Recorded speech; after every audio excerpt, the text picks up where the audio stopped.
plaintiff, Kendrick Sago, is dating the defendant, but he has doubts about fathering her 7-month-old son because she didn't tell him she was pregnant until she was 2 months along.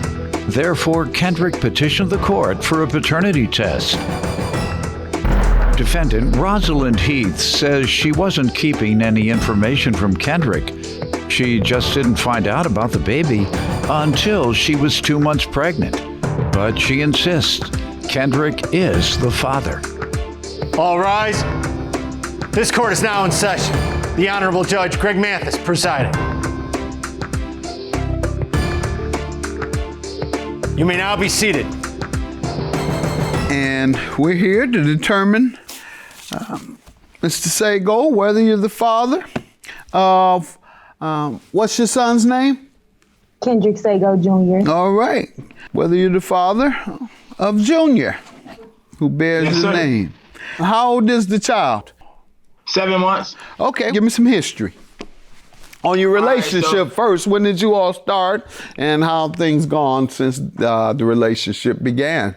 I love her. I do. I met her a few years back, like in 2018.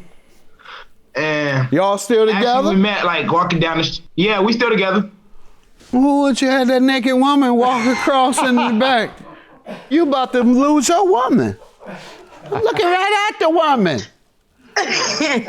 Now she behind the curtain till I can see her behind the curtain. Hey, why is the curtain moving? That's the AC. It's the AC. Yeah, he says the AC. All right, you know I'm having fun. So, tell me, you all began dating when? Like When did you- 2018. Okay. How did it go? And we know, I wasn't really looking for nothing serious, because when I first met her, I was like, I ain't had no kids, I was just living my life, doing my thing. But as days went on, I grew feelings for her. I fell for her. And I love her, and I want to be with her. Good. I don't see myself being without her. So, I just want to know, is the day That's good. That means you see yourself being without that woman. Good. With you, without her. All right, good. That's such a great thing. And have you all fallen out much? Many arguments? Oh, yeah. We not perfect. Like any other here and now. Mm-hmm. Okay. But, we make the best of it because I love her, and I love her. I love her kids. The other kids that she already had before when I first met her, I fell in love with them. I treat them like they my own. Great guy. So it's Awesome. I deserve as a man, I deserve to know whether he's mine or not. Well, how did the question come up? How does the question come up?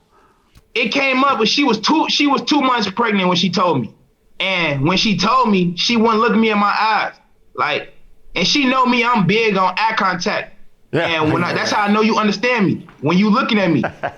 So she wasn't looking at me and she was kind of hesitant. And she was 2 months when she told me. So in my mind, I'm wondering, why would you keep that information from me this long? And why won't you look me in the eye when you tell me? Mm-hmm. And you won't look me in the eye when you tell me. So that's automatic suspicion. Okay. Let me hear from you, young lady. Okay, well, I mean, like you said, when we met, honestly, I felt like it was love at first sight. I don't see myself without him either. And it's not like the fact he say I told him when I was 2 months. It's not that I held it from him for 2 months. It was just, that's when I found out. When I found out is when I told him. Yeah. It's not like I held it. It's just, that's just when I found out.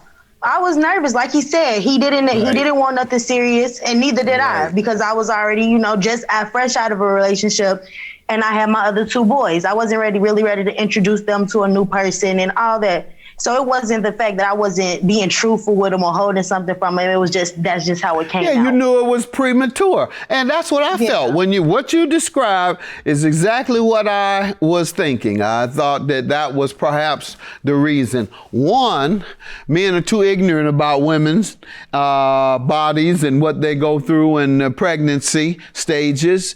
You ignorant because ignorant mean not know, don't mean that you're stupid. Stupid is not a nice thing. Ignorant is all right. I'm ignorant to a lot of stuff. I ain't stupid about nothing. All right. So, in other words, it's entirely possible she didn't know. And the other part is, as you said, you wasn't looking for nothing serious. It's only been 2 years, and she was nervous. It was something unplanned, and she was nervous as to how you would react. So, I believe this son is yours, and the good news is that you want to know. And I want to know because I want to be in his life. There you go. And whether he is mad or he not mad, I'm still gonna be here. Wow. I'm not gonna leave. Whether when the results come back and he mad and he not, either he is or he not, I'm still gonna be here because I love her that much. And I love her other 2 kids that much too. And I don't want to abandon them because of results. You know what I'm saying? Let me ask you a question, and this is a little off the beat, but I always like to get information so that I can have it to refute certain stereotypes or things that have been put out as facts. What type of income? You make over $50,000 a year? Somewhere around? No, not quite, or near that?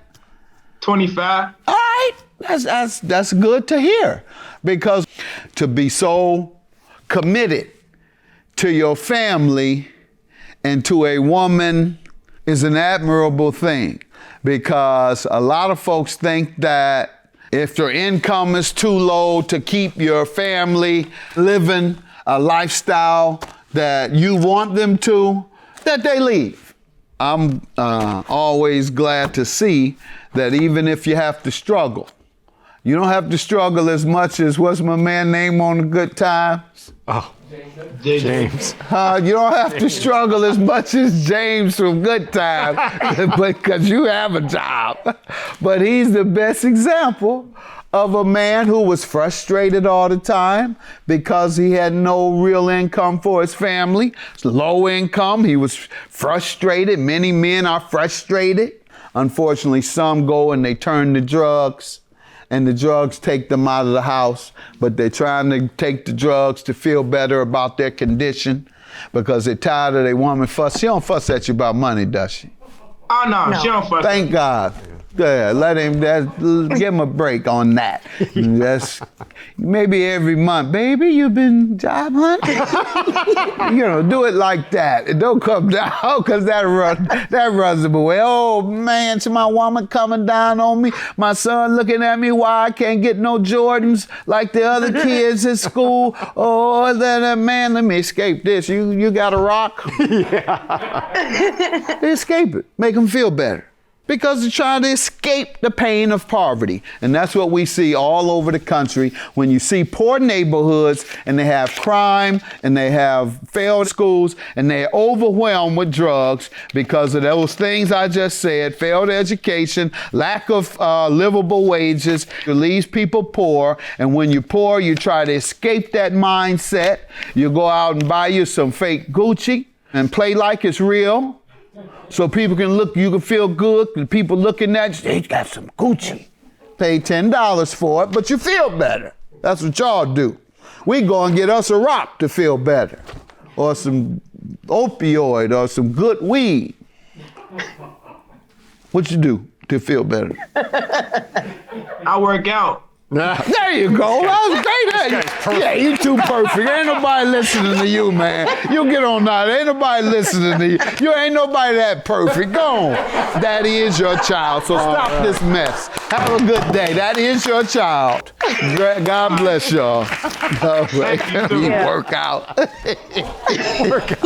We go get high. Hey, we go smoke weed. He go work out. Man, nobody think about him. Well, I hope we could just, now that you got that out the way, I hope everything can go back to normal. Even better. Yeah, I feel good with the results.